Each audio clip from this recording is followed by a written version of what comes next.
అలాగే ఇచ్చేసినటువంటి శ్రీనివాసరావు సార్కి అలాగే సీనియర్ ఫిల్మ్ మాస్టర్ అందరికీ ఒకసారి ధన్యవాదాలు తెలియజేస్తాను. ఈరోజు ఏమిటంటే విశేషం, క్లాస్ ఎందుకు ఏర్పాటు చేయబడింది? మౌన వ్రతం ఎవరికి? పత్రిజీ గారి జ్యోతి ఎవరికమ్మా? ఏంటి ఈరోజు విశేషం? ఇప్పుడే వచ్చాను నేను. చెప్పండి, మీరు రోజు వస్తున్నారు కదా, మీరు చెప్పండి.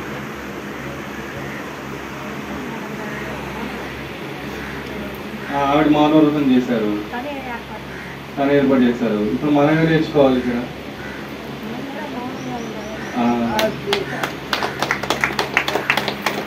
మాట్లాడుకున్నప్పుడు మాట్లాడాలి, మాట్లాడుకున్నప్పుడు మీరు మౌనంగా ఉంటే అదే సమాధానం. మౌనంగా ఉండటం అంటే చాలా అద్భుతమైన విషయం.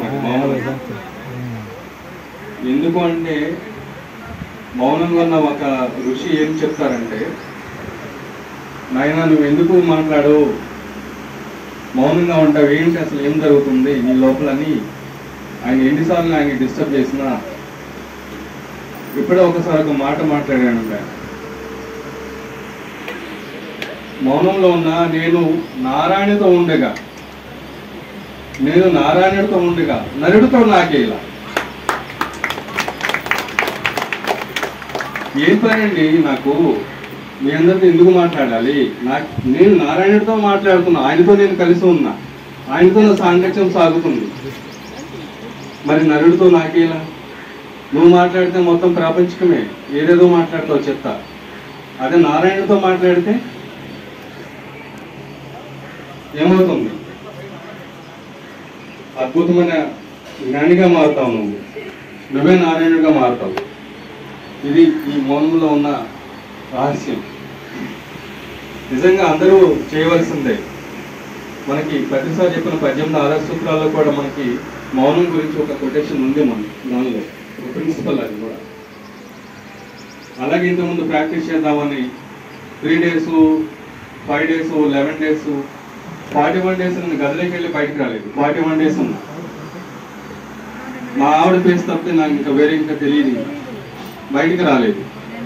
ఏదో ప్రాక్టీస్ చేసి చూద్దామని అందరూ అన్నారు, ఏం పోయే కాలం నీకు, సంపాదించుకున్న వయసులో పనిచేసుకున్న వయసులో నువ్వు ఇలా ఉంటే నీ ఎలా గడుస్తుందంటే, నేనేమనుకున్నా నా గురువే ఉన్నాడు, ఆయనే చూసుకుంటున్నాను. నేను ఎవరి కోసం ధ్యానం చేస్తున్నా? భగవంతుడి కోసమే కదా. మరి ఆయనే చూసుకుంటాడు.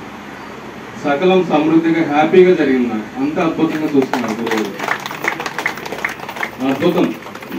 మౌన యోగులు అంటే వీళ్ళని మౌన యోగులు అంటారు. మౌనంతో ఎక్కువ కనెక్ట్ అవుతూ ఉంటారు. వీళ్ళు తొందరగా భగవంతుడికి కనెక్ట్ అవుతారు. రకరకాల ధ్యానాలు ఉన్నాయి, రకరకాల సాధనలు ఉన్నాయి. వాళ్ళు అవన్నీ చేసుకొని వచ్చి మళ్ళీ సైలెన్స్లోకి రావాల్సిందే. అదే అసలైన రహస్యాన్ని మనకి ప్రతిసారి బోధించేశారు. సైలెన్స్ మెడిటేషన్, సైలెంట్లో ఉండు, ఏమొద్దు, ఏ క్రియలు వద్దు, ఏ చేష్టలు వద్దు, ఏ నామస్మరణ వద్దు, ఏ రూపాల్ని పెట్టుకోవద్దు, సైలెన్స్లో ఉండు, నువ్వు కనెక్ట్ అయిపోతావు అంతే. ఇదొకటే రహస్యం. ఇది విధిగా చేయవలసింది. వారానికి ఒకసారైనా మనం ఒకరోజైనా మౌనంలో ఉండి తీరాలి. దాన్ని అనుభవిస్తే కానీ మనకు తెలియదండి ఆ ఫలం, ఆ రుచి ఏంటో. ఈరోజు మేమందరం నేర్చుకుంటాం. వారానికి అందరం ఒక్కొక్క రోజు మౌనంగా ఉంటాం. ఉంటామా? చెప్పండి. ఉండేవాళ్ళందరూ వారానికి ఒక రోజు ఉంటాం మౌనం. ఎవరు పిల్లలు మొగుడు ఎవరు పని లేదు, మౌనంగా ఉంటాం. వాడేది వస్తాడు, అర్థం చేసుకుంటాడు, లేకపోతే మౌనంగా వాడి ఉంటాడు అంతే. ఓకేనా? థ్యాంక్ యూ, ఈ అవకాశం వచ్చినందుకు. Thank you madam.